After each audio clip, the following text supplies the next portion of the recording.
머리가 썩은 틱톡 영상이나 보는 역겨운 인간이었지만 어느 날 치트 스킬을 가지고 다른 세계로 이동하게 되면서 역사상 가장 강력한 마법사가 됩니다. 테츠는 현대 일본의 고등학생으로 평균 이상의 능력을 가졌지만 밥솥 수준의 지능을 가지고 제이크 폴이 마이크 타이슨을 정정당당하게 이겼다고 믿는 녀석이었습니다. 그는 완전 NPC 보시였지만 린이라는 것은 큰 소꿉친구가 있다는 이유만으로 자신이 주인공이라고 생각했습니다. 어느 날 린과 함께 학교에서 돌아오는 길에 그의 발밑에 이상한 마법진이 나타난 것을 깨달았습니다. 이 멍청이는 린을 마법진 안으로 밀어넣으면 그녀가 부엌으로 돌아갈 거라고 생각했습니다. 하지만 린은 이 멍청이를 붙잡았고 둘은 다른 세계로 이동하게 됩니다.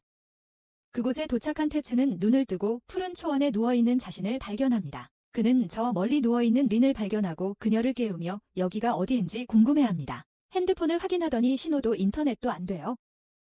요즘 세상에 휴대폰도 안 터지는 이런 깡촌이 어디 있냐며 테츠는 여기가 지구가 아닐지도 모른다고 생각합니다. 여기 오기 전에 봤던 마법진이 CG 같은 게 아니었고 이 모든 게 진짜라고 말합니다. 린은 말도 안 된다고 하지만 그때 말이 그들 위로 뛰어넘지만 테츠는 린을 잡고 재빨리 옆으로 피해 깔리는 것을 면합니다. 테츠는 린에게 자신에게서 최대한 멀리 도망치라고 합니다. 둘 다 죽는 것보단 한 명이라도 살아야 한다면서 거대한 짐승을 도발하기 위해 앞으로 달려나갑니다. 그는 그 큰 괴물을 멍청이라고 부르며 그 거대한 것이기는 장식이냐고 묻고는 괴물이 자신을 쫓아오게 만듭니다. 이제 끝이라고 생각한 순간 옆에서 날아온 바람의 칼날이 괴물의 목을 칩니다. 어떤 갈색 대머리가 갑자기 나타나 테츠의 조롱기술을 칭찬한 뒤 말을 향해 칼을 들고 돌진한다. 괴물은 입에서 불을 뿜으며 반격하지만 그때 덤불에서 마법이 깃든 검은 화살이 날아와 괴물의 다리를 맞춘다. 그 후 못생긴 패배자가 덤불에서 걸어 나오며 이 흑요석 말들이 정말 강하다고 말하고 미스릴 화살을 쓴 것이 옳았다고 덧붙인다. 마지막으로 작은 마법사가 불꽃 공격으로 괴물을 태워 사냥을 끝낸다. 그들은 자신들을 바라다, 라칼타, 마줄라라고 소개하며 모험가 길드의 일원으로 이 흑요석 말을 사냥하여 이 지역의 괴물수를 줄이는 임무를 맡았다고 말한다. 이 모든 것을 지켜본 테츠는 자신들이 판타지 RPG 같은 세계에 있다는 것을 확인하고 여기서 살아남을 방법을 찾아야 한다고 생각한다. 그날 밤 모두가 캠프파이어 주변에 앉아 모험가들이 그들에게 어디에서 왔고 여기서 무엇을 하고 있냐고 묻는다. 모험가들은 테츠와 린이 이 정보를 편안하게 공유하는 것을 보고 위험한 평원에서 그들을 버리지 않겠다고 말하며 그들을 가까운 마을인 아스피르로 호위해주겠다고 한다. 다른 사람을 돕는 것이 그들의 일의 일환이기 때문이다. 이 지역은 몬스터 수가 증가하고 있고 최근 마차가 습격당하고 사람들이 실종되는 사건이 많이 보고되고 있기 때문에 무기를 소지하지 않고 여행하는 것은 위험하다고 조언합니다. 그렇게 하루를 마무리하고 바라다는 테츠에게 아까 자신이 없이 도망치라고 해서 화가 난 린과 화해하라고 말합니다. 그들은 밤새도록 이야기를 나누고 결국 주먹 인사와 몇 가지 보이지 않는 뜨거운 행위로 화해합니다. 다음 날 아침 그들은 아스파이어에 도착하고 모험가들은 그곳이 앨리스테인 마법왕국의 일부이며 이 마을을 작전 기지로 사용한다고 알려줍니다. 또한 테츠가 상남자라면 그렇게 해야 한다고 생각하며 모험가가 되기로 결정했기 때문에 주인공들에게 약간의 금화를 주고 모험가 길드에 대해 알려줍니다. 길드에서 그들은 가입 양식을 작성하고 계약서를 읽으며 어떻게든 이 세계의 언어를 읽을 수 있다는 것을 깨닫습니다. 그들은 이 세상 사람들과도 이야기하고 제대로 이해할 수 있었으니 어떤 마법이 작용하고 있음이 틀림없다고 생각합니다. 그 후 접수원은 간단한 마법 적성 검사를 진행할 것이라고 말하며 수정구슬을 꺼내서 손을 올려보라고 합니다. 모험가가 되려면 마법은 필수이기 때문입니다. 이 말을 듣고 둘은 마법이 없는 것 같아 실망하고 린은 자신이 먼저 하겠다며 수정구슬에 손을 얹습니다. 접수원은 수정구슬에 4가지 색이 나타나자 놀라며 린에게 정체를 묻습니다. 그런 다음 테키에게도 똑같이 하라고 하자 테키가 손을 얹는 순간 수정구슬에 금이 가고 접수원은 기겁하며 길드 마스터에게 이 사실을 알리러 달려갑니다. 잠시 후 접수원은 길드 마스터인 제라드와 유명한 시랭크 모험가인 황금검사 미라를 데리고 돌아옵니다. 그들은 두 사람에게 자신들을 소개하고 여기서는 등록할 수 없으며 미라가 필요한 조언을 받을 수 있는 곳으로 안내할 것이라고 말합니다. 그 조언 없이는 모험가가 될 수 없다고 합니다. 테키는 납치해서 신장을 팔아넘기는 사기가 아니냐고 묻지만 미라는 장기를 원하는 건 맞지만 신장은 아니라고 합니다. 미라는 그들을 마을 근처 숲속의 낡은 오두막으로 데려가는데 거기서 레미아라는 거유의 미녀를 만나게 됩니다. 그녀는 두 사람을 환영하고 미라에게서 길드의 마법 측정 장치가 고장나서 테스트를 부탁한다는 말을 듣습니다. 레미아는 테키와 린에게 자신이 만든 나무 장치를 건네주며 이 장치가 그들의 마력량과 마력의 질을 알려줄 거라고 말합니다. 마력량은 보유한 마력의 양을 나타내고 마력의 질은 해당 마력의 질을 나타냅니다. 테키와 린은 나무 장치를 손으로 만져본 후 결과를 묻고 레미아는 그들의 수치가 상상을 초월하며 이제부터 자신의 제자가 될 거라고 말합니다. 동시에 어둠 속에서 두건을 쓴 두 사람이 서로 이야기하는 모습이 보입니다. 베타 남성인 건어는 알파 남성인 리더에게 소환의식을 성공적으로 방해했지만 시전자가 너무 강력해서 주문이 발동되었다고 보고합니다. 그들은 다른 세계에서 누군가가 소환된 것이 확실하지만 현재 그들이 어디 있는지는 모릅니다. 그는 수색망을 넓게 펼쳤고 곧 그들을 찾을 것이라고 덧붙이며 이에 리더는 매우 기뻐하며 그들에게 큰 기대를 걸고 있다고 말합니다. 오두막으로 돌아와서 레미아는 테키의 마력량이 12만, 마력의 질이 4만이며 린은 여자이기 때문에 마력량이 3만 7천, 마력의 질이 5천이라고 밝힙니다. 그녀는 고급 인간 기사와 왕실 마법사는 마력 용량이 10,000 이상이고 마력 강도가 2,000 이상인 경향이 있어 둘 다 수치가 엄청나게 높으며 이 세상에서 가장 강한 존재로 쉽게 간주될 수 있다고 덧붙입니다. 레미아는 또한 자신이 이 왕국에서 가장 강한 마법사이며 자신의 마력 용량은 43,000, 마력 강도는 6,000이고 마이라의 용량과 강도는 각각 3,000, 500, 3,800이라고 말합니다. 그런 다음 그녀는 그들에게 엄청난 힘을 가지고 있지만 훈련 없이는 자신과 주변 사람들을 해칠 수 있다고 말하며 그래서 그들을 제자로 삼고 싶어 한다고 말합니다. 게다가 그들이 자신의 힘을 마스터한다면 S랭크 모험가와 최고 왕실 마법사보다 훨씬 뛰어나게 될 것입니다. 그녀는 타이치를 바라보며 제대로 훈련하면 혼자서 국가를 상대로 전쟁을 벌이고 왕이 될 수도 있다고 말합니다. 그리고 그렇게 된다면 그녀의 거대한 가슴을 보여주며 이 세상의 모든 부와 여자를 가질 수 있을 거라고 말합니다. 린은 타이치의 바지 주머니에서 로켓이 발사되는 것을 보고 그를 눈멀게 하려고 하는데 레미아는 마이라에게 이 얼간이들을 훈련시키는 것이 가치 있을 거라고 말합니다. 다음 날 레미아는 아침에 그들에게 엄청난 아침 식사를 제공하고 마법의 기초를 설명하는 것으로 하루를 시작합니다. 마법을 사용하는 방법은 두 가지, 주문 마법과 소환 마법이라고 그녀는 말합니다. 주문 마법을 사용하려면 특별한 주문을 외워 자신의 마력을 정령에게 빌려주어 다양한 마법을 구현해야 합니다. 반면 소환 마법사는 정령과 주종 계약을 맺고 자신의 명령을 따르게 하여 일반 마법보다 훨씬 강력한 힘을 발휘합니다. 그녀는 불, 물, 흙, 바람의 4가지 기본 원소가 있다고 덧붙입니다. 마법사는 보통 한 가지 원소만 사용할 수 있지만 마이라처럼 불과 흙 2가지 원소를 사용하거나 자신처럼 흙을 제외한 3가지 원소를 사용할 수 있는 특별한 마법사도 있습니다.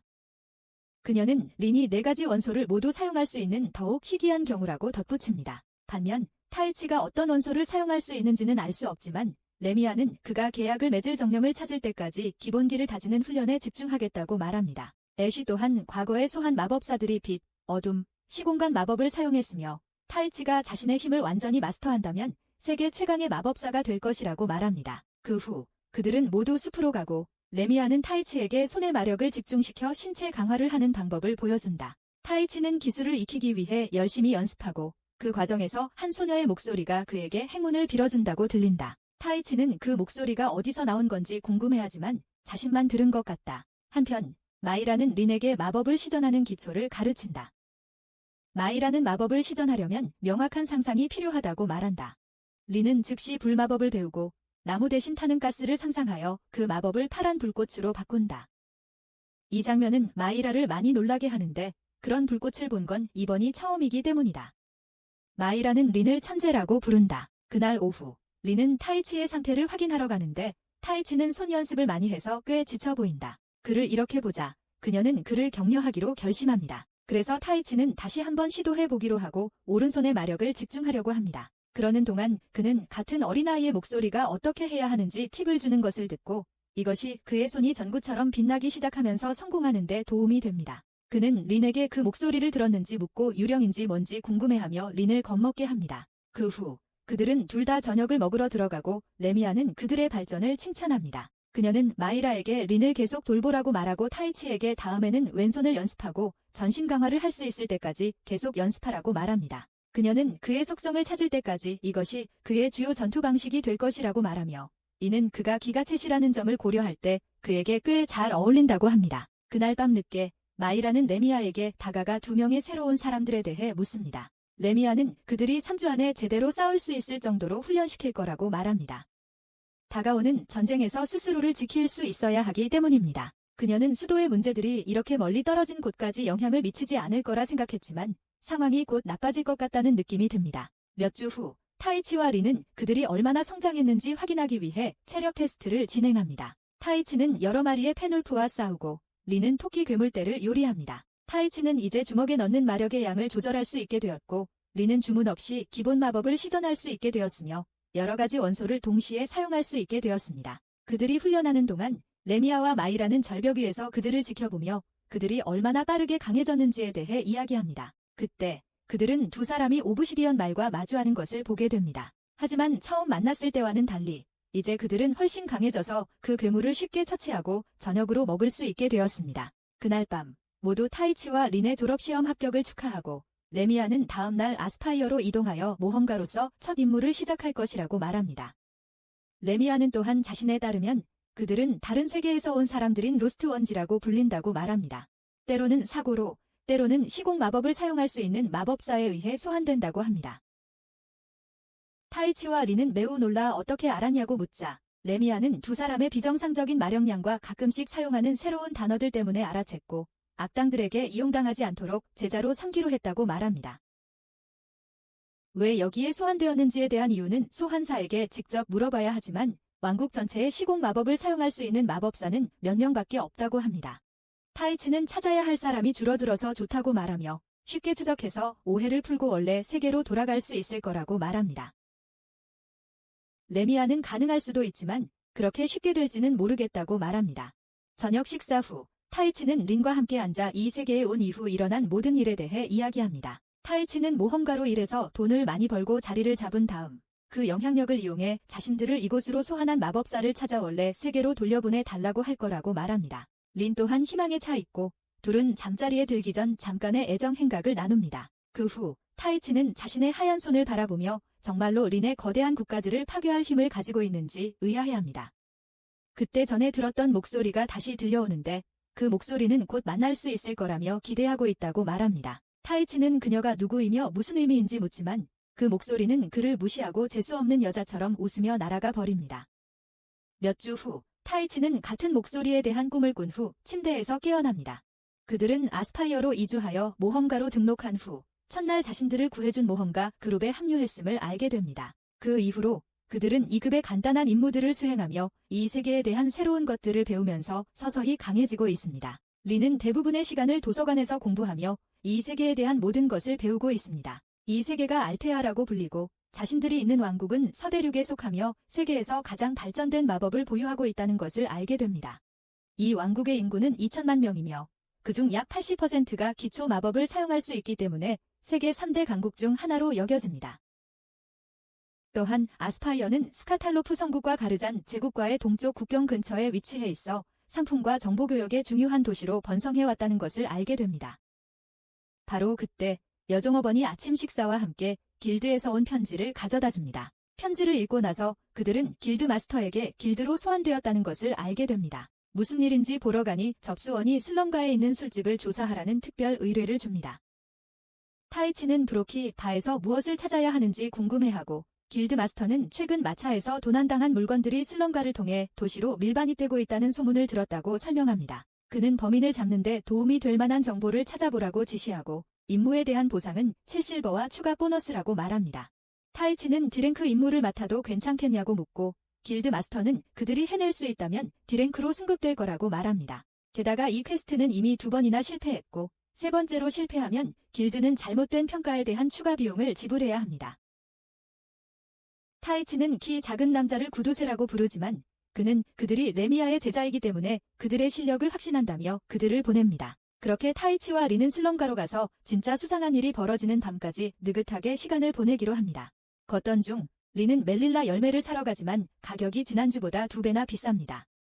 리는 미국의 인플레이션이 이 세계까지 덮친 건지 궁금해하지만 가게 주인은 최근 물건을 운반하는 마차들이 공격을 받아 모두 물건 부족을 겪고 있다고 말합니다. 나중에 밤이 되자 타이치와 린은 이카리가 술집 뒷문으로 끌려나가는 것을 보고 술집 안으로 들어가 바텐더에게 에일을 주문합니다. 바텐더는 그런 약한 술은 팔지 않는다고 말하지만 타이치는 자신의 알파수컷 테키를 이용해 그를 앉히고 마을 물가 상승에 대해 이야기하기 시작합니다.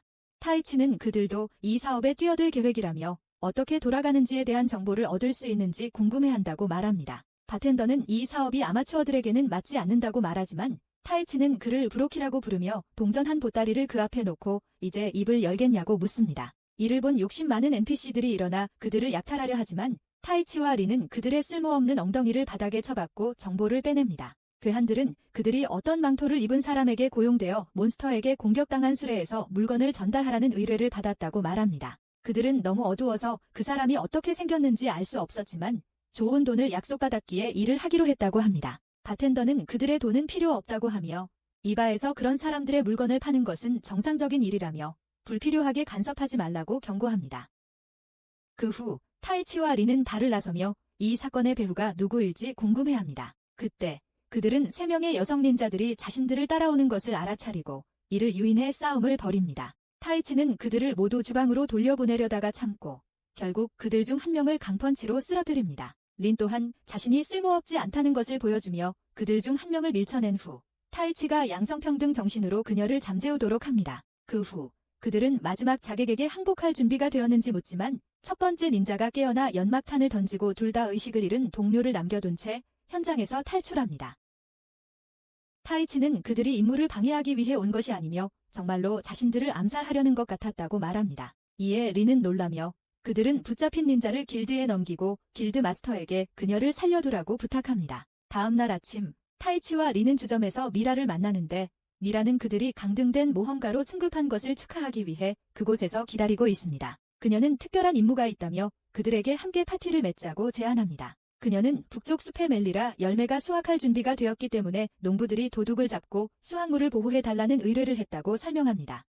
미션을 완료하면 보상으로 500은하가 주어지며 그것은 마을이 인플레이션에서 회복하는 데도 도움이 될 것입니다. 이 말을 들은 두 사람은 즉시 동의하고 모두 북쪽 숲으로 향합니다. 그들은 오후에 농장에 도착하고 2명의 NPC 농부와 하나의 수상쩍어 보이는 농부 카심을 만납니다. 타이치가 그의 손을 흔들면서 그는 약간의 동성애적인 감정을 느끼고 잠시 동안 손을 잡고 있다가 정신을 차립니다. 그 후 모두가 들판으로 걸어가 멜릴라 나무를 보러 가고 린은 자신의 지팡이에 마법감지 마법을 걸어 주변에 남아있는 마법의 흔적을 찾습니다. 그녀는 결국 신호를 감지하고 그 신호를 통해 거대한 괴물이 들판으로 향하고 있음을 알게 되고 모두 전투 준비를 합니다. 잠시 후 거대한 오우거와 몇 명의 오크들이 숲에서 나와 무기를 들고 그룹과 마주합니다. 그룹에서 알파 남성인 그는 미라에게 3명의 작은 괴물들을 처리하라고 지시하고 린에게는 지원을 제공하라고 말하며 자신은 거대한 괴물을 처리한다고 말합니다. 그는 레벨 35 강화가 작업에 충분할 것이라고 생각하고 결국 오우거의 얼굴에 강력한 펀치를 날려 한 방에 처치한다.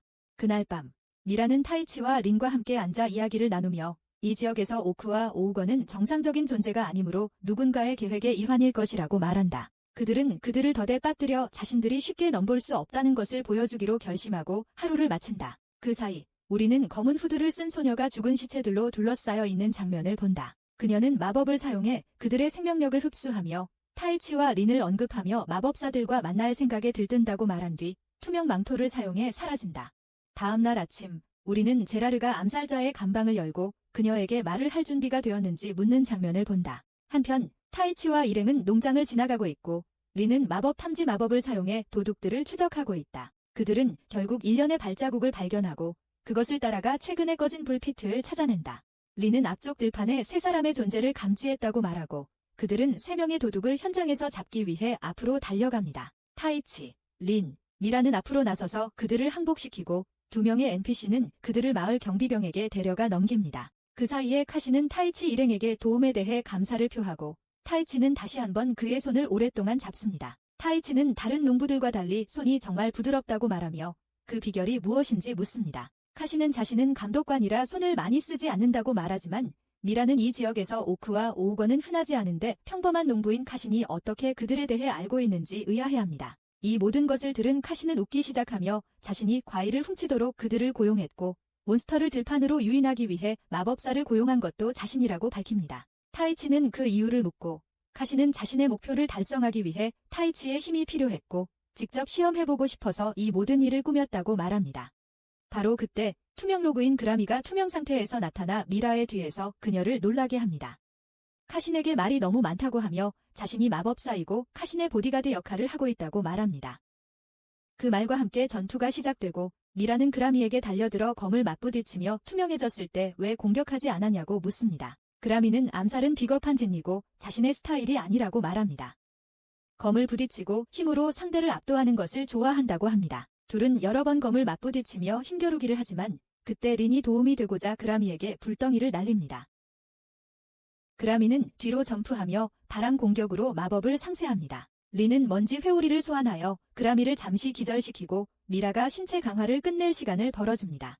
그라미는 검으로 마법을 뚫고 나오지만 린은 공격을 멈추지 않고 물과 땅 속성을 결합한 마법으로 공격합니다. 한편 타이치는 카신과 싸울 준비를 하며 무어나 엄두기 없이 싸울 거냐고 묻습니다.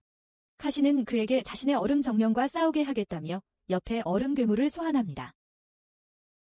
타이치는 그 괴물을 보고 더 높은 레벨의 신체 강화로 한 방에 끝낼 수 있다고 생각하지만 공격이 연결되지 않고 정령을 통과해 버립니다. 카신은 그 괴물은 물리적인 형태가 없으며 화염 마법으로만 물리칠 수 있다고 설명합니다. 하지만 불행히도 그는 마법을 사용하는 방법을 모르는 것 같습니다. 타이치는 칼로 괴물을 공격하려 하지만 아무 효과도 없습니다. 얼음 정령은 얼음 마법으로 반격하고 타이치는 마법을 피하기 위해 이리저리 뛰어다닙니다. 카신은 그라미가 어젯밤에 만든 생명 에너지 구슬을 꺼내 괴물에게 먹입니다. 그러자 괴물은 붉게 변하고 엄청난 힘을 얻습니다. 붉은 정령은 엄청난 속도로 돌진하여 타이치를 강하게 날려버립니다. 타이치는 입에서 피를 흘립니다. 카신은 그에게 착한 아이처럼 순순히 따라오라고 말합니다. 그렇지 않으면 여자아이들을 붙잡아 벌과 나비에 대한 진실을 알려주겠다고 협박합니다. 한편 미우라와 린은 그라미에게 고전하고 있습니다.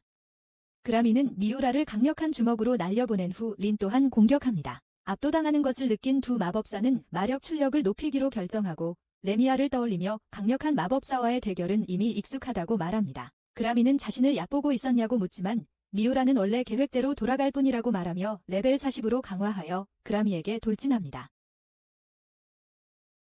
둘은 몇 차례 공격을 주고받지만 린이 마법검으로 돌격하여 그라미를 놀라게 합니다. 그라미는 공격을 피하기 위해 뒤로 점프하지만 미우라가 그녀를 발차기로 다시 앞으로 차내고 린은 지팡이를 검으로 바꿔 그라미가 검으로 막도록 합니다. 그 후 린은 다른 손에 있는 마법검으로 그라미를 공격하여 상당한 HP를 소모시킵니다. 이어서 린은 먼지 회오리 마법을 시전하고 화약을 섞어 불타오르게 만듭니다. 그 후 그녀는 화염구로 주문에 불을 붙여 그라미를 날려버립니다. 그라미는 신체 강화로 대부분의 피해를 막아내지만 미우라는 이 기회를 틈타불타는 칼날로 그녀를 베어 쓰러뜨리고 싸움을 끝냅니다. 그 후 그들은 그녀 앞에 서서 항복하라고 말하지만 그라미는 변태처럼 피를 핥으며 일어나 상처가 치유되면 다시 싸우고 싶고 다음에는 이길 거라고 말합니다. 바로 그때 카셈이 나서서 소녀들에게 테이치가 자신의 붉은 정령에게 두들겨 맞는 꼴을 보고 싶지 않으면 항복하라고 말합니다. 소녀들은 잠시 생각하며 낙담하고 테이치는 어쩌다 이렇게 되었는지 자신은 국가를 멸망시킬 힘을 가진 게 아니었는지 의아해합니다. 자신의 약함을 저주하며 의식을 잃고 꿈속에서 전과 같은 목소리를 듣습니다. 그들은 그에게 힘을 원하냐고 묻고 테이치는 그 바보같이 생긴 놈의 얼굴을 땅에 쳐박아 후회하게 만들 힘을 원한다고 말합니다. 그 목소리는 자신을 아리엘이라는 바람의 정령이라고 소개하며 이번은 예외적인 일이고 규칙을 어기는 것이기에 죽은 만큼 고통스러울 수도 있지만 그래도 그 힘을 원한다면 빌려주겠다고 말합니다. 테이치가 동의하고 그가 강력한 바람의 기운에 휩싸여 일어서면서 완전한 아바타 모드로 변신하는 모습이 보입니다.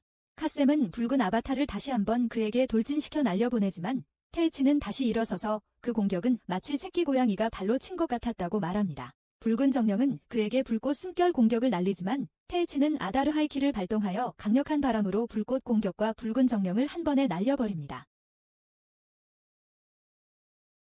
이를 본 카셈과 그레미는 도망치기 시작합니다. 테이치는 그들을 막으려 하지만 아리엘이 말했던 고통을 느끼고 무릎을 꿇습니다.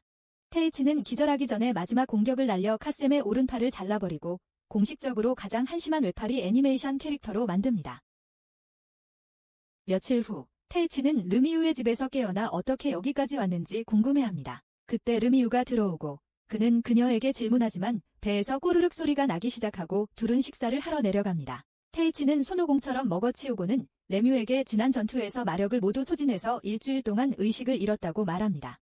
레뮤는 보통 사람들은 하룻밤 사이에 마력이 회복되지만 마력을 모두 소진하면 회복하는데 더 오랜 시간 동안 혼수 상태에 빠질 수 있다고 설명합니다. 레뮤는 테이치가 하루가 지나도 깨어나지 않자 미우라와 린이 그를 이곳으로 데려왔다고 말하며 북쪽 숲에서 무슨 일이 있었는지 자세히 말해달라고 부탁합니다. 테이치는 모든 것을 이야기하고 레뮤는 카셈이 서리정령에게 진홍의 계약을 사용했음에 틀림없다고 말합니다. 그것은 짐승과 인간의 생명력을 이용하는 금지된 의식이며 그것을 먹으면 사용자의 능력을 훨씬 뛰어넘는 엄청난 마력을 끌어낼 수 있습니다. 테이치는 그 순간 정말 죽는 줄 알았지만 그때 아리엘이라고 자신을 소개하는 목소리가 들렸고 그 목소리가 자신에게 반격할 힘을 주었다고 말합니다. 이 말을 듣고 레뮤는 정말 놀라며 자신의 보물을 보여줍니다. 레뮤는 이제 테이치가 어떤 마법을 쓸 수 있는지 알았다며 그가 소환사라고 설명합니다. 소환사는 영혼과 계약을 맺고 그 유대감을 바탕으로 더 강력한 마법을 행사할 권리를 부여받는 주술사와 매우 유사합니다. 하지만 주술사와 소환사의 중요한 차이점은 영혼의 목소리를 들을 수 있다는 것입니다. 그녀는 이 세계에서 영혼은 최고의 존재이며 인간보다 우월한 용보다도 더 높은 위치에 있다고 덧붙입니다. 따라서 인간은 영혼을 보고 들을 수 없지만 영혼에게 명령을 내리고 마법을 시전하게 할 수 있는 소환사는 예외입니다. 그리고 이러한 마법은 영혼이 직접 시전하기 때문에 마법사나 주술사처럼 매개체를 사용하는 것보다 훨씬 강력합니다.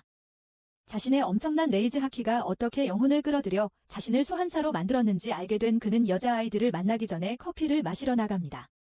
그는 웨이트리스에게 그들이 어디 있는지 아는지 묻지만 그녀는 아침에 나간 후 돌아오지 않았다고 말합니다. 테이치는 직접 그들을 찾기로 하고 밖으로 나가지만 디스코드 관리자 몇 명이 예쁜 여자아이를 괴롭히는 것을 보게 됩니다. 그가 앞으로 나서서 그녀를 내버려 두라고 말하자 소녀는 이 기회를 이용해 풀려나 테이치의 팔을 붙잡습니다. 소녀는 그가 자신의 연인인 척 행동하며 그럴듯한 거짓말로 그에게 동참하도록 설득합니다. 불량배 중 한 명이 테이치에게 주먹을 날리려 하며 간섭하지 말라고 하지만 테이치는 뒤로 피하며 목을 차 그를 기절시킵니다. 이를 본 다른 한 명은 겁에 질려 기절한 친구를 붙잡고 도망칩니다.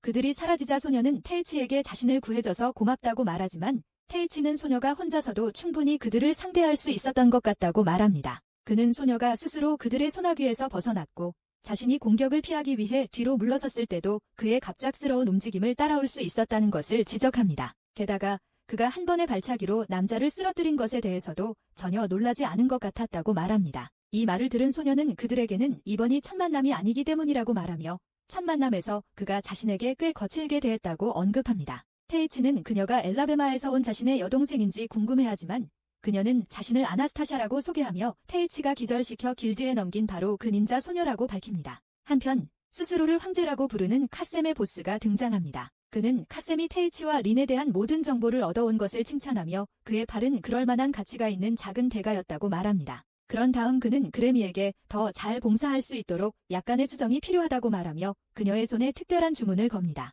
그는 카셈에게 새로운 추가 임무를 주면서 이는 단순한 장난일 뿐이며 외파리 모임 동안 그가 덜 억울하게 느낄 수 있는 좋은 방법이 될 것이라고 말합니다. 그에게 임무를 준 후 두 소녀가 방에 들어와 황제에게 카니발에 대해 묻는 모습이 보입니다. 그는 이제 시작할 때가 되었다고 말하며 서류 더미에 문서를 하나 넣고 이것이 테이치를 파티에 초대하는 초대장이 될 것이라고 말합니다. 다시 마을에서 아나스타샤는 길드에 가입했으며 현재 밀수품 사건을 해결하기 위해 일하고 있다고 밝힙니다. 그녀는 테이치에게 자신의 조사 결과 이 건물로 이어졌다고 말하고 그들은 배후를 찾기 위해 함께 건물을 급습합니다. 그들은 다양한 깡패들을 마주치고 그들을 헤쳐나가 싸우며 결국 카셈과 그의 보스가 이전에 앉아있던 방에 도착합니다. 그곳에서 테이치는 황제가 남긴 서류를 발견하고 그것을 읽고 매우 걱정합니다. 한편 미라는 린과 함께 시장을 거닐며 간식을 먹으며 밤 문화를 즐기는 모습을 볼 수 있습니다.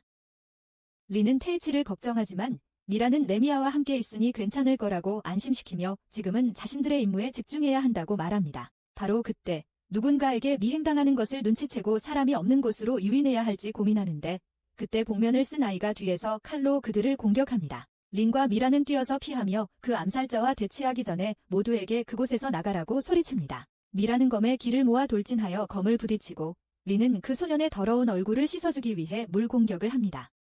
그 후 그녀는 바람 회오리 마법을 준비하지만 몇몇 마법사들이 옥상에서 그녀를 공격합니다. 린은 마법을 취소하고 마이라에게 가까이 점프하여 방어막을 시전하고 그들은 4대2 전투라는 것을 깨닫습니다.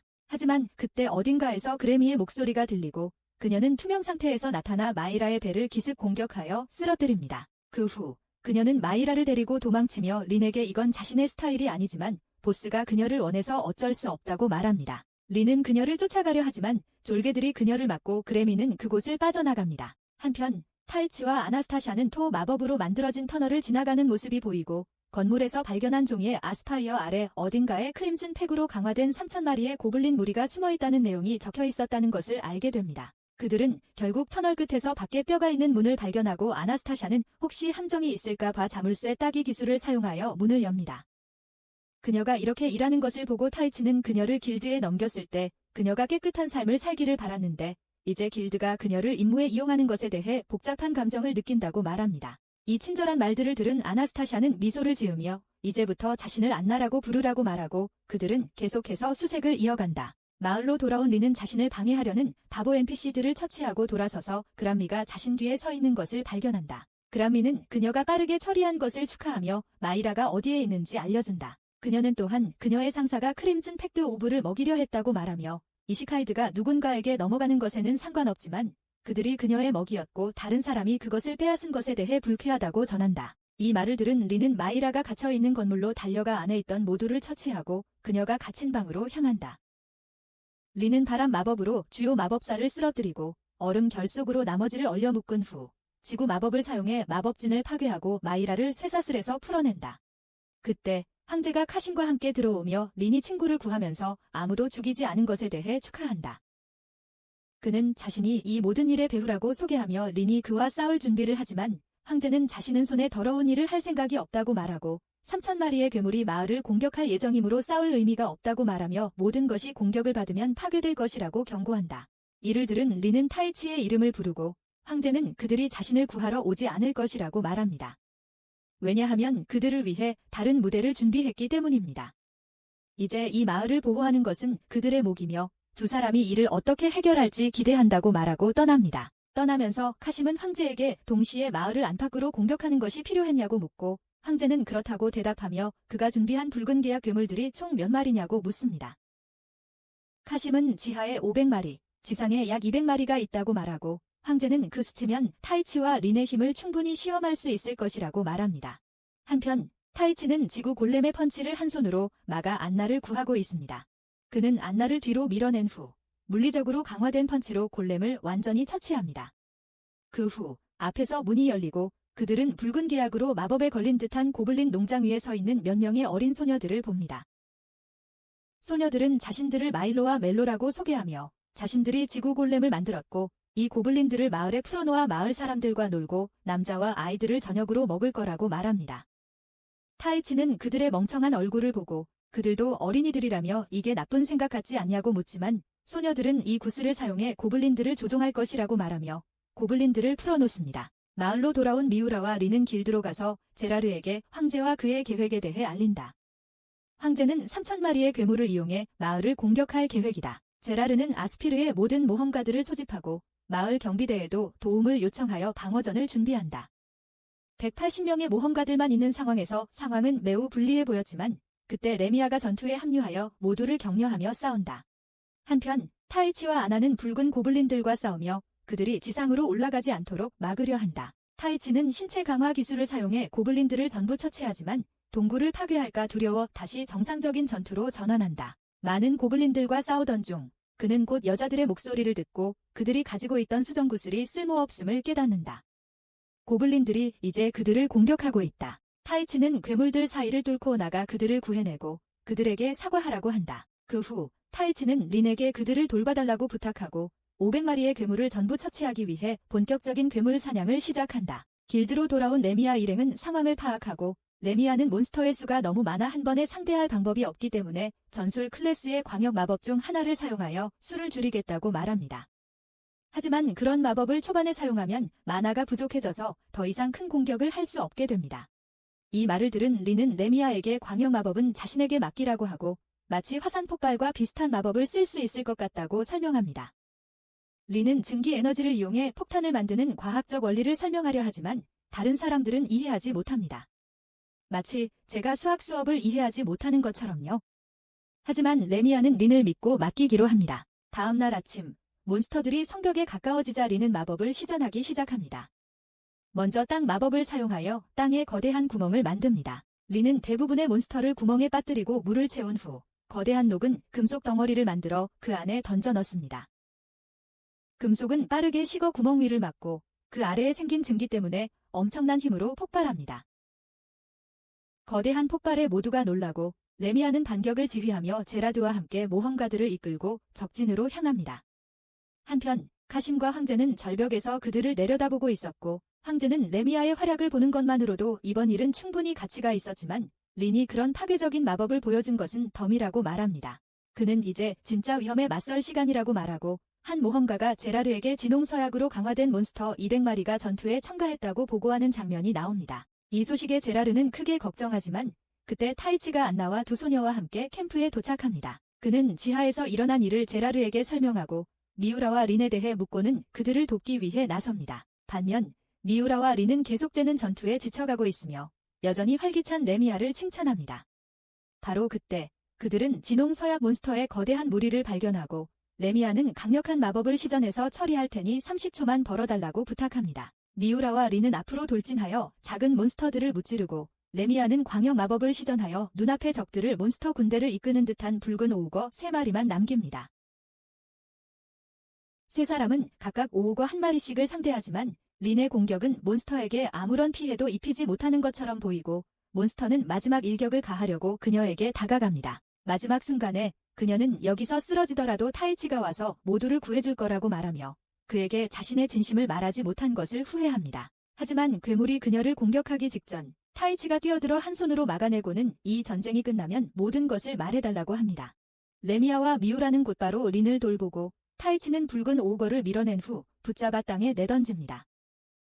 그리고는 그 위로 뛰어올라 가슴에 강력한 주먹을 날려 기절시킵니다. 그 후 그는 소녀들에게 돌아가고 미우라는 그에게 어떤 강화 레벨을 사용했는지 묻자 그는 100레벨을 사용했다고 말하며 그렇지 않으면 이 괴물들을 상대할 수 없다고 합니다. 타이치는 레미아에게 현재 상황에 대해 묻고 계속 싸울 수 있을지 묻지만 그녀는 현재 전력으로는 간신히 막아낼 수 있을 뿐이라고 말합니다. 타이치는 마요와 멜로를 소개하며 괴물들이 자신을 공격하지 못하도록 막아달라고 부탁합니다. 그렇게 하면 자신은 3마리의 붉은 오우거와 싸울 수 있고 그들을 물리치면 괴물들이 물러날 것이라고 생각합니다. 그렇게 타이치는 3마리의 오우거에게 결투를 신청하고 카셈과 황제가 전투를 지켜보는 장면이 나옵니다. 황제는 이 모든 것이 그 여자가 계획한 대로라고 말하며 자신보다 더 높은 위치에 있는 비밀스러운 배후를 언급합니다. 야영지로 돌아와 보니 안나는 최전선 상황에 대한 이야기를 들으면서 부상병들을 돌보고 있습니다. 그녀는 타이치를 믿기로 결심하지만 그때 후드를 쓴 인물이 그녀를 지나치며 귓속말로 무언가를 속삭입니다. 그 말을 듣고 안나는 마치 조종당하는 꼭두각시처럼 전장으로 향합니다. 한편 레미아와 다른 모험가들은 작은 몬스터들과 싸우고 있고 타이치는 오우거 3마리와 1대3으로 맞서 싸우고 있습니다. 수적 열세에도 불구하고 타이치는 오우거 1마리를 쓰러뜨리고 그의 엄청난 마력 덕분에 나머지도 해치웁니다. 하지만 그때 땅이 흔들리기 시작하고 땅에서 용 1마리가 튀어나와 오우거들을 아침 식사로 먹어치웁니다. 그 짐승을 보고 레미아는 용들이 보통 하등 종족 간의 싸움에 간섭하지 않는데 왜 여기에 있는지 의아해합니다.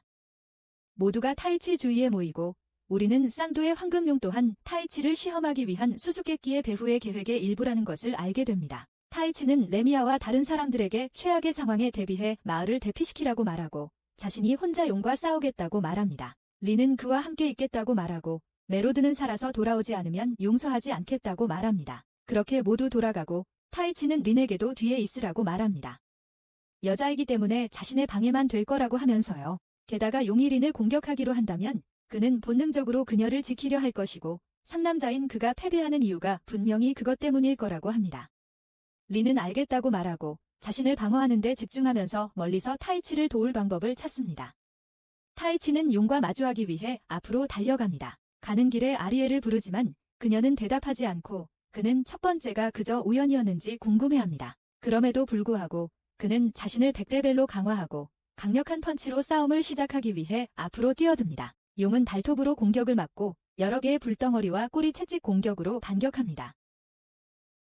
린은 타이치를 돕기 위해 나서지만 용의 다른 머리가 그녀에게 경고의 불덩이를 쏘면서 쓸모없는 존재답게 뒤로 물러나라고 합니다. 타이치는 꼬리 채찍 공격에 많은 HP를 잃고 용이 왜 몬스터들을 도와 공격하는지 의아해합니다. 바로 그때 안나가 그에게 다가와 상처를 치료해야 한다고 말하지만 타이치는 그녀의 멍청한 계략이 왜 여기에 있냐고 묻고 이에 안나는 정신을 차립니다. 안나는 매우 혼란스러워하며 어떻게 여기에 왔는지 의아해하지만 용은 이 기회를 이용해 타이치에게 푸른 불꽃을 발사합니다. 린이 그를 구하기 위해 달려들지만 안나는 타이치를 옆으로 밀치고 공격을 대신 맞습니다. 공격으로 그녀의 배가 날아가고 마지막 순간에 타이치의 팔에 안겨 자신의 실수를 사과합니다.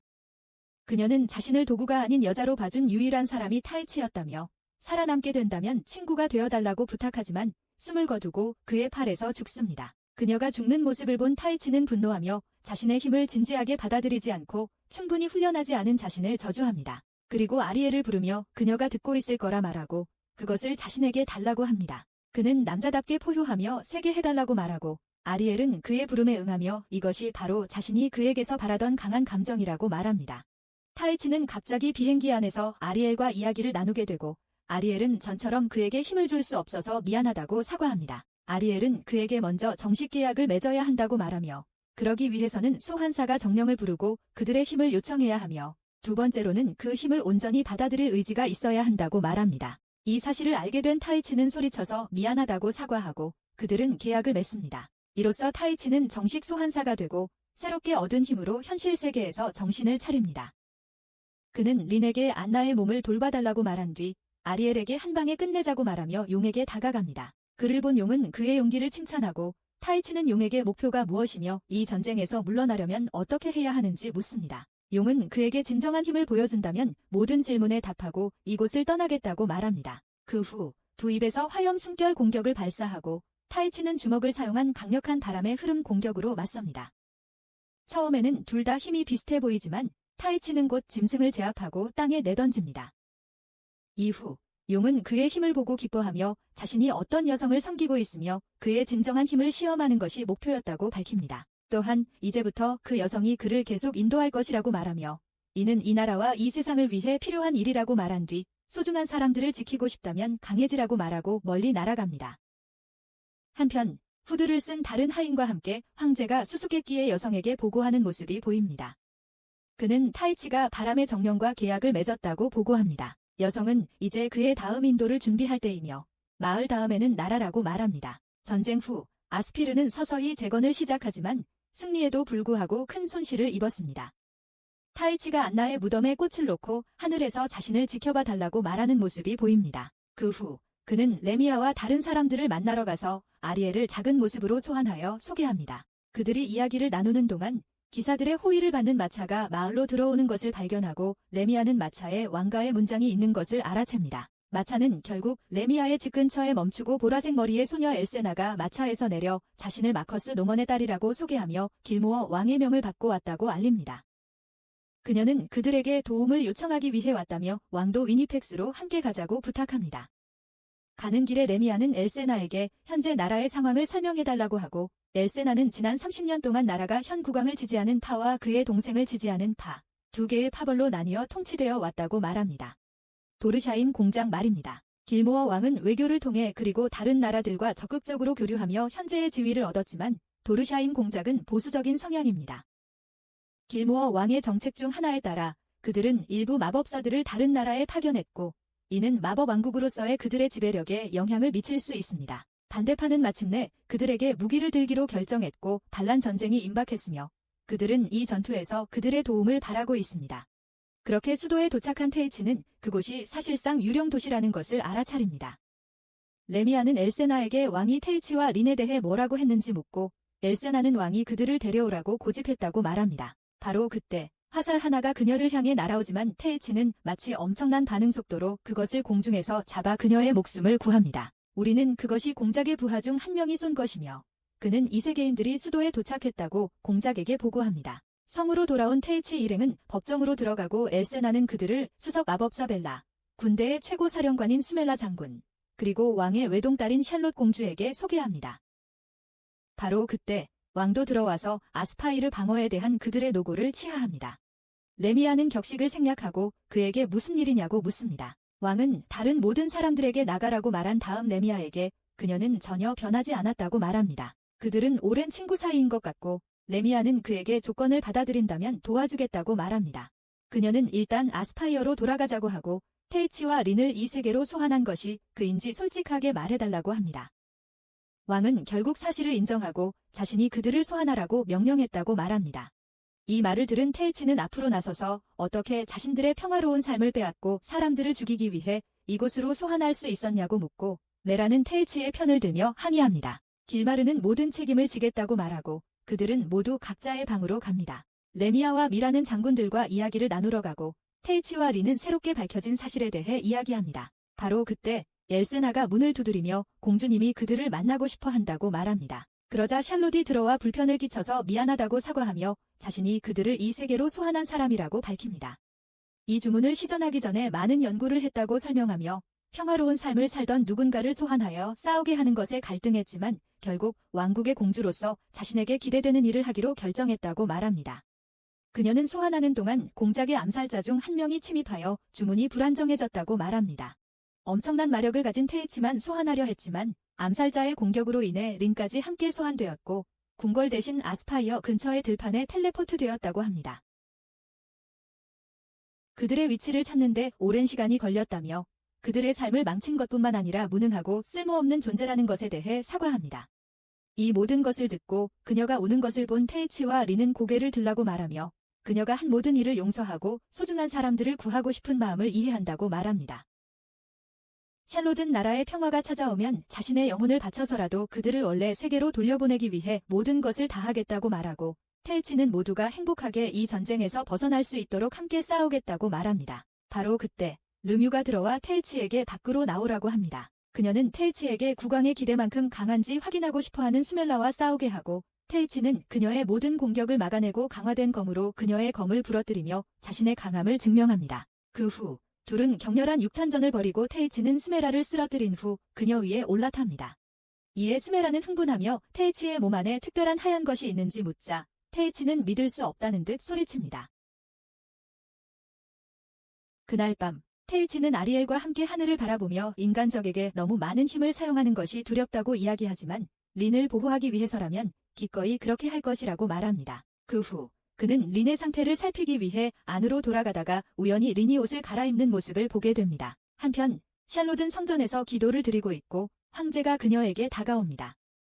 우리는 그가 라드라 추기경이라는 것을 알게 되고 샬롯은 그가 아스파이어 공격의 배후라는 사실을 알지 못합니다. 다음 날 아침 테이치는 린을 찾아 성 주변을 돌아다닙니다. 그는 마침내 꽃에 물을 주고 있는 린을 발견하고 르뮤가 장군들과의 회의에 참석하기를 원하니 법정으로 올라오라고 말합니다. 한편 공작은 장군들과 회의를 하고 있습니다. 두 명의 후작이 마르쿠스 밀건과 함께 다음 행동에 대해 논의하는 것 같습니다. 그들은 군대를 소집하여 즉시 왕도를 포위하자고 제안하지만 마르쿠스 후작은 본격적인 공격을 개시하기 전에 먼저 이 세계인 두 명의 능력을 평가해야 한다고 말합니다. 그는 정보에 따르면 그들 중 한 명은 영혼까지 소령할 수 있다고 덧붙이며 신중하게 행동해야 한다고 말합니다. 결국 공작은 밀건의 의견에 동의하고 그에게 군대를 소집하여 수도로 진격할 권한을 부여합니다. 한편 수멜라와 벨라는 공작의 군대가 웨네픽스로 진군하고 있다는 사실을 국왕에게 보고하고 3,000명의 병력이 배치 준비를 마쳤으며 6,000명의 병력이 대기 중이라고 전합니다. 벨라는 300명의 마법사가 전투 준비를 마쳤고 600명이 추가로 대기 중이라고 말합니다. 국왕은 그들에게 모든 힘을 다해 수도를 방어하라고 명령하고 그들은 전술회의실로 이동하여 다음날 아침 남쪽에서 공작의 군대와 맞서 싸울 계획을 세웁니다. 테이치와 린도 그들을 돕습니다. 테이치는 인간에게 자신의 힘을 사용하는 것에 대해 걱정하지만 레미아는 그에게 용기를 내라고 말하고 수멜라는 전쟁이 끝나면 그와 결혼하겠다는 약속으로 그를 격려합니다.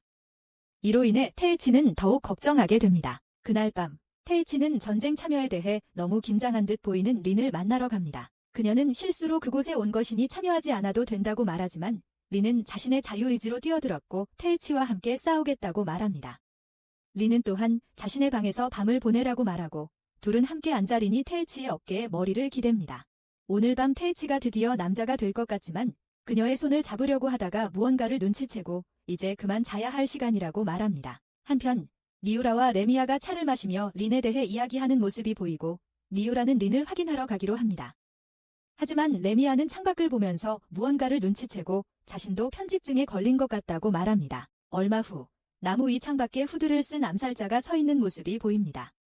마르코 후작이 자신의 이름을 알리기 위해 테이치와 린을 암살하도록 글을 보낸 것으로 밝혀집니다. 불행하게도 암살자에게는 테이치가 이미 그를 눈치챘고 침대에 베개를 놓고 담요로 덮어 놓았습니다. 암살자는 베개를 찌르고 테이치와 다른 사람들은 그를 방에서 현행범으로 잡습니다. 테이치는 자신이 그를 어떻게 눈치챘는지 이야기하기 시작하지만 암살자는 그가 자위행위를 했다는 사실에는 신경 쓰지 않고 이 기회를 이용해 린을 공격합니다. 이를 본 테이치는 즉시 신체 강화를 발동하고 자신이 지키겠다고 맹세한 사람들을 다치게 두지 않겠다며 그를 맹렬히 공격합니다.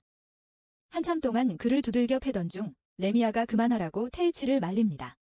그러나 암살자는 테이치 밑에서 빠져나와 땅을 격렬하게 내려치며 자결을 시도합니다. 다음 날 아침 길모어의 군대는 마커스 노빈의 천명의 병력과 마주합니다. 테이치는 바람 마법을 사용하여 적군 바로 앞에 땅을 강타하며 경고를 보내 전쟁을 시작합니다. 그들은 이로 인해 적군이 잠시 멈추기를 바랐지만 놀랍게도 닐겐과 그의 부하들은 마법 반지를 이용해 수많은 불덩이와 물탄환을 날려 공격합니다. 처음에는 당황하지만 테이치는 자신의 치트 능력을 사용해 확대하여 레미아에게 특수 반지에 대해 알려줍니다. 레미아는 그것들이 마법석이라며 그들이 어디서 1000명의 병사에게 줄 만큼의 자금을 마련했는지 의아해합니다. 그녀는 마법이 고갈된 상태에서 계속해서 마법을 사용하면 이 반지가 사용자의 생명력을 소모할 수 있으며 마법 아이템에 대한 이해가 부족한 사람이 사용하면 치명적일 수 있다고 덧붙입니다. 예상대로 닐겐의 군대는 마법 반지를 계속 사용하며 빠르게 힘을 소진하고 있습니다. 그들이 이렇게 힘겨워하는 모습을 보며 길모어의 군대는 기뻐하며 반격할 필요도 없이 방어만 잘하면 적들이 스스로 무너질 거라고 말합니다. 이에 테이치와 린은 불편한 기색을 내비치며 레미아를 바라봅니다.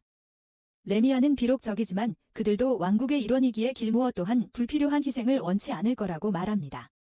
레미아는 계획이 있다며 린에게 도움을 요청합니다. 테이치는 아리엘의 바람 마법으로 그들 앞에 방벽을 만들고 마이라는 린이 다른 왕실 마법사들과 특별한 주문을 준비하는 동안 날아오는 공격으로부터 그녀를 보호합니다.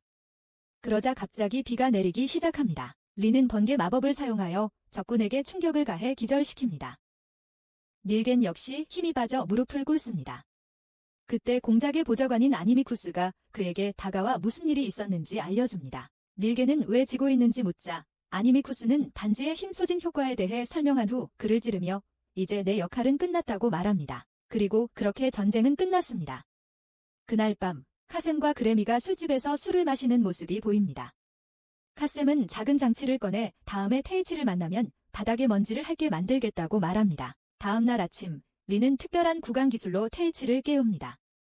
하지만 테이치는 어젯밤 인도 음식을 너무 많이 먹어서 화장실로 달려갑니다. 그 후 그들은 레미아와 미라를 만납니다. 레미아와 미라는 왕위 법정에 모두를 소환했다고 말합니다. 그들은 무슨 일인지 보기 위해 모두 갑니다. 왕은 공주가 전쟁에서의 공적에 대한 보상을 하고 싶어하며 왕실 소장품에서 특별한 무기를 고르게 해준다고 말합니다. 레미아는 마법 반지를 얻고 테이치는 일본식 카타나를 고르고 린은 화려한 지팡이를 선택하고 미라는 고급 단검을 가져갑니다. 그 후 그들은 모두 훈련장으로 갑니다. 거기서 수멜라는 테이치에게 그의 크고 검은 검을 보여달라고 부탁합니다. 레미아는 마법 반지를 시험해 봅니다. 수멜라는 테이치 위에 올라타 그의 뜨거운 열정을 검으로 자신에게 쏟아붓도록 말합니다. 그녀는 그를 휘두르며 모든 것을 빼앗겠다고 말하지만 테이치는 어젯밤 과식으로 여전히 몸이 좋지 않아 결국 기절하고 만다. 테이치는 간신히 그곳에서 벗어나 약을 구하기 위해 마을로 향한다. 밖에 나온 테이치는 사람들이 자신을 쳐다보는 것을 알아채고 아리엘 때문인지 궁금해하지만 아리엘은 지금은 테이치에게만 자신이 보이도록 했다며 사람들은 테이치를 보고 있다고 말한다. 바로 그때 몇몇 아이들이 테이치에게 다가와 전쟁 영웅이라고 부르고 테이치는 자신이 사람들 사이에서 어느 정도 인기를 얻게 되었다는 것을 깨닫는다. 그는 잠시 아이들을 즐겁게 해준 후 인적이 드문 거리로 들어가 그림자 속에서 자신을 따라오는 사람을 부른다. 그림자 속 인물은 다름 아닌 외파리 카셈이었고 그는 테이치가 얻은 명성에 질투심을 느끼고 있었다. 테이치는 그의 팔에 무슨 일이 있었는지 묻고 자신이 그의 팔을 빼앗았다는 것을 알게 되자 매우 슬퍼한다. 카셈은 테이치를 이기겠다고 결심하며 자신의 조건으로 결투를 신청하고 그렇지 않으면 도시의 모든 우물에 독을 풀겠다고 협박한다. 로드라에게 받은 장치를 꺼내 테이치의 마법에 제약을 걸어 자신의 마법과 동등하게 만들겠다고 말합니다. 이렇게 하면 동등한 조건에서 싸울 수 있고 자신이 테이치에게 진 것이 그의 재능 때문이라는 것을 증명할 수 있다고 합니다. 이건 분명히 좋지 않은 생각처럼 들리지만 알파 남성인 테이치는 이런 싸움에서 물러설 수 없다며 자신의 우월함을 증명하겠다고 합니다. 이에 아리엘은 화를 내며 만약 힘이 돌아오지 않더라도 울면서 돌아오지 말라고 말하고 전투가 시작됩니다. 테이치는 바람 공격으로 시작하지만 카셈은 이를 피하고 단검으로 반격합니다. 테이치는 검으로 막은 후 뒤로 점프하여 얼음과 물 탄환으로 카셈을 공격합니다. 테이치는 앞으로 돌진하여 카셈의 손에서 단검을 떨어뜨리지만 카셈은 얼음 탄환으로 테이치를 맞추고 전투는 치열해집니다. 그레미는 서로 죽일 듯이 싸우는 그들을 구석에서 지켜봅니다. 결국 둘 다 한 명이 의식을 잃을 때까지 싸워야 할지 고민하지만 다음 공격으로 끝내기로 합니다. 카셈은 거대한 얼음 마법을 충전하고 다리 부상으로 피할 수 없을 정도로 지쳐 보이는 테이치를 향해 던질 준비를 합니다. 테이치는 린과 그의 초기 마법 수업을 떠올리며 자신을 믿기로 하고 검의 마법을 불어넣어 카셈의 얼음 마법을 베어버리고 충격파로 그를 벽으로 날려버립니다. 이것으로 싸움은 끝나고 카셈은 패배를 인정하지만 테이치는 자신에게 최소한 팔 하나만큼의 이점이 있었으니 공정한 싸움은 아니었다고 말합니다. 그 후 아리엘은 카셈에게 테이치의 마력을 돌려달라고 부탁하고 카셈은 마법 장치를 파괴하면 모든 것이 정상으로 돌아올 거라고 말합니다. 하지만 그들이 무언가를 하기도 전에 장치 주변의 어둠의 기운이 그림자 괴물로 변하여 테이치를 공격하기 시작합니다. 테이치는 바람 마법으로 반격하려 하지만 그림자 괴물에게는 아무런 피해도 입히지 못하고 오히려 어둠의 탄환을 맞습니다.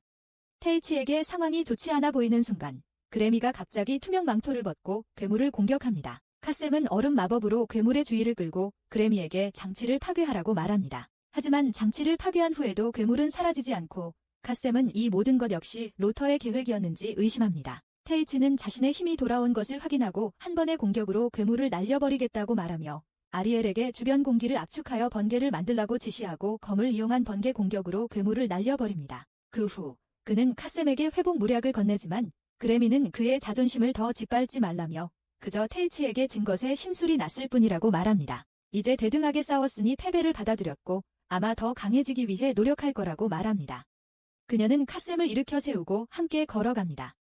카셈은 이제 테이치와 건전한 라이벌 의식을 갖게 된 것 같습니다. 바로 그때 도시의 종이 울리기 시작하고 방송에서 공작군이 선전포고를 했다는 소식이 전해집니다. 테이치는 린과 다른 사람들을 만나기 위해 성으로 달려가고 그들은 모두 다음 날 시작될 전쟁을 준비합니다. 동시에 라드라가 테이치가 그림자 괴물을 어떻게 처리했는지 수수께끼의 여인에게 보고하고 그녀는 다음 지시를 따르라고 말합니다. 그들 옆에는 아니미쿠스와 매우 닮은 다른 후드를 쓴 인물도 보입니다. 다음 날 아침 도르게스하임 공작은 수도로 진격하기 전에 군대에게 연설하고 마르쿠스 마르케스는 필요한 준비를 마쳤고 닐간처럼 그를 실망시키지 않을 것이라며 이세계인과 레미아를 직접 처리할 수 있도록 허락을 구합니다. 그 후 공작은 수도를 향해 진군하고 양측 군대는 서로 마주하게 됩니다. 그는 아니미쿠스에게 승리할 가능성이 있는지 묻고 아니미쿠스는 마르쿠스 마르케스가 테이치를 제외한 모두를 처리할 것이지만 자신은 테이치가 자신에게 문제가 되지 않도록 하겠다고 말합니다. 한편 일많은 연설로 병사들의 사기를 북돋우며 왕국의 영웅으로서 승리의 길을 개척하라고 말합니다.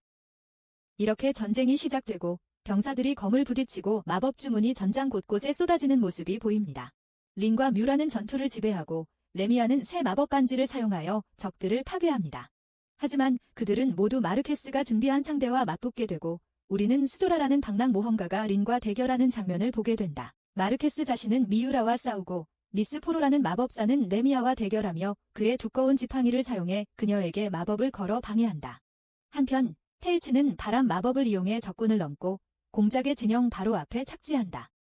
그들이 전투 전략에 대해 이야기하는 동안 테이치는 그냥 걸어 들어가서 공작에게 항복하라고 말한다. 도르샤는 다니미쿠스를 제외한 모든 이에게 밖으로 나가라고 말하고 테이치와 그의 제안에 대해 이야기한다. 테이치는 지금 당장 자신의 병사들에게 항복하라고 명령하면 왕이 그에게 자비를 베풀 것이라고 말한다. 그렇지 않으면 자신은 그를 처치하고 그의 머리를 왕에게 가져갈 수 있는 충분한 힘이 있다고 한다. 이를 들은 도르샤는 그에게 왜 자신이 왕이 되지 않냐고 묻고 테이치는 왕이 되는 건 번거롭고 자신이 원하는 대로 무엇이든 하는 독재자가 되어 수천 명에게 미움을 받는 것은 원하지 않다고 답한다. 이 말을 듣자 도르샤는 웃으며 평화로운 세상에서 자라면 사람의 관점이 정말 바뀔 수 있다고 말합니다. 하지만 그는 테이치에게 자존심의 문제라고 말하며 때로는 권력을 가진 자들은 파멸에 이르더라도 자신의 결정을 따라야 한다고 말합니다. 테이치는 그의 멍청한 얼굴을 보며 조 바이든처럼 노망이 난 건가 생각하고 그 사이 애니미쿠스는 모두의 뒤에서 어둠의 주문을 만들어 군대의 모두에게 자신의 어둠의 주스를 마시게 합니다.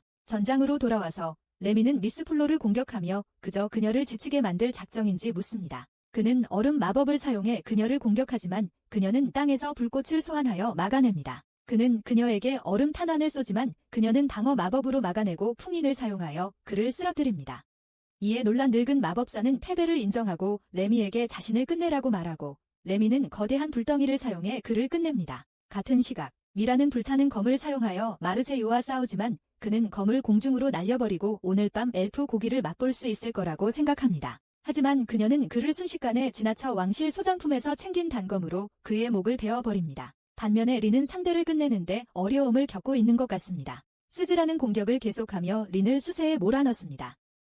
잠시 동안 계속되지만 린은 마침내 그녀의 움직임과 능력을 분석하고 전투를 끝낼 준비를 합니다. 그녀는 스즈라에게 바피 마법을 걸려고 하지만 스즈라는 뛰어내려 땅을 내리쳐 린을 뒤로 넘어지게 합니다. 린은 얼음 마법으로 전환하여 그녀에게 고드름을 쏘지만 스즈라는 그것들을 모두 쳐내고 나서야 그것이 교란 작전이었음을 깨닫습니다. 머리 위에 거대한 불덩이를 든 린이 그녀 위에 있는 것을 보기 때문입니다. 린은 불덩이를 내리꽂아 스즈라의 HP를 크게 깎습니다. 하지만 그때 주변에 쓰러진 병사들이 좀비처럼 그들을 둘러싸며 이상하게 행동하기 시작하고 린은 스즈라에게 살고 싶다면 자신과 힘을 합치라고 말하며 둘은 팀을 이룹니다. 한편 테이치는 공작에게 항복에 대해 계속 이야기하지만 아리엘은 이니미쿠스의 사악한 주문을 알아채고 테이치에게 알립니다. 이 말을 듣고 이니미쿠스는 웃으며 자신의 영혼은 당연히 알아챌 것이라 말하고 이 반란을 일으키고 공작이 자신의 형제와 싸우게 만든 장본인임을 드러냅니다. 그는 자신이 미리 선행지라는 주문으로 이 전장을 준비했다고 말하며 이 주문은 그의 지배하에 있는 모든 사람을 광폭하게 만들어 살인기계로 변화시킨다고 합니다. 그는 수수께끼의 배후를 가리키며 그 여인을 위해 이 모든 것을 했다고 말하며 이 왕국이나 형제 싸움에는 관심이 없고 주인이 원하는 대로 모든 것을 먼지로 만들 것이라고 말합니다. 그러면서 그는 전장 전체에 주문을 퍼뜨리기 시작하고 자신도 악마로 변합니다. 다시 전장으로 돌아가서 레미아와 벨라가 머리 위의 주문을 관찰하며 200년 전 이웃나라인 성스카탈로프 제국과 가르잔 제국 사이의 전투에서 사용된 것과 같은 주문이라고 설명하는 것을 볼 수 있습니다. 전투는 매우 빠르게 끝났지만 쓰러진 병사들은 광폭한 좀비로 변해 아군과 적군을 가리지 않고 공격했습니다. 그들은 빠르게 비전투원들에게도 접근했고 결국 70만 명이 넘는 사람들이 목숨을 잃었습니다. 이 전투는 피해 광시곡으로 역사에 남았고 이 마법의 근원을 없애지 않는 한 모두를 제정신으로 돌려놓을 수 없을 겁니다. 주문은 계속해서 살아있는 자들에게 퍼져나가고 그들 또한 전투에 미친 정신나간 좀비로 변할 것입니다. 레미아와 다른 이들이 정신나간 꼭두각시 무리에게 포위당하면서 양측 군대의 상황은 악화되기 시작합니다. 그들은 반격하기로 하고 타이치가 그의 주인공 보정을 사용하여 상황을 해결해 주기를 바랍니다. 이제 공작의 진영으로 돌아가서 타이치는 자신의 영역을 발휘하고 목숨을 잃을 수도 있는 최대 위력의 공격을 준비합니다. 그는 친구들을 구하기 위해 이번에는 모든 것을 사용하기로 결심하지만 그 모든 힘을 발휘하기 직전에 아리엘이 시간을 멈추고 자신이 그에게 거짓말을 해왔다고 말합니다. 그녀는 그에게 사과하며 자신의 힘이 두려웠고 그것이 타이치에게 어떤 영향을 미칠지 몰랐다고 말합니다. 그리고 그 때문에 그녀는 이 불완전한 모습으로만 그의 앞에 나타났다고 합니다. 그녀는 그의 결의를 보고 진짜 모습의 자신을 받아들일 준비가 되었다고 말하며 진짜 이름인 실피드라고 밝힙니다. 그 후 시간이 다시 정상적으로 흐르기 시작하고 린은 스즈라와 함께 타이치에게 다가가 그를 껴안습니다. 타이치는 그녀의 다리가 다친 것을 보고 이 전쟁을 끝내고 집으로 돌아가자고 말합니다. 그리고 손을 들어 실피드를 불러내 특별한 주문으로 어둠의 저주 마법진을 파괴합니다. 모두가 놀라고 스즈라는 실피드가 정령의 여왕이며 전 우주에서 가장 강력한 네 정령 중 하나라고 밝힙니다. 모든 것이 정상으로 돌아오고 타이치는 이 모든 일의 배후를 처리해야 한다며 악마 형상의 이니미쿠스와 싸울 준비를 합니다. 그는 새로운 힘을 모으고 둘 다 하늘로 날아올라 드래곤볼 Z 스타일의 싸움을 시작합니다. 몇 번의 충돌 후 타이치는 그에게 수수께끼의 여성에 대해 묻습니다. 이니미쿠스는 자신이 이 세계의 지배자이며 그의 탄생부터 이 세계로의 소환, 그리고 소환사로서 진정한 힘을 해방하는 오늘날까지 모든 것을 계획한 자라고 말합니다. 그는 이 세계가 거대한 전쟁으로 향하고 있으며 이를 막기 위해서는 궁극의 무기가 필요하며 타이치가 그 무기가 될 것이라고 밝힙니다. 그는 지금까지 타이치가 겪었던 모든 전투는 그를 강하게 만들기 위한 그 여자의 계획의 일부였으며 타이치 또한 그녀의 거대한 계획 속의 단순한 조릴 뿐이라고 덧붙입니다. 타이치는 그 여자의 이름을 묻지만 이니미쿠스는 아직 그 이름을 알 때가 아니라고 말하고, 이에 타이치는 격분하며 그런 헛소리 같은 변명으로 친구들과 수많은 생명을 잃는 것을 받아들일 수 없다고 말합니다. 그는 계속해서 악마를 주먹으로 치고 분노가 쌓이면서 결국 그를 압도합니다. 그는 강한 일격을 악마의 배에 가할 때까지 주먹으로 마구 파운디듭니다.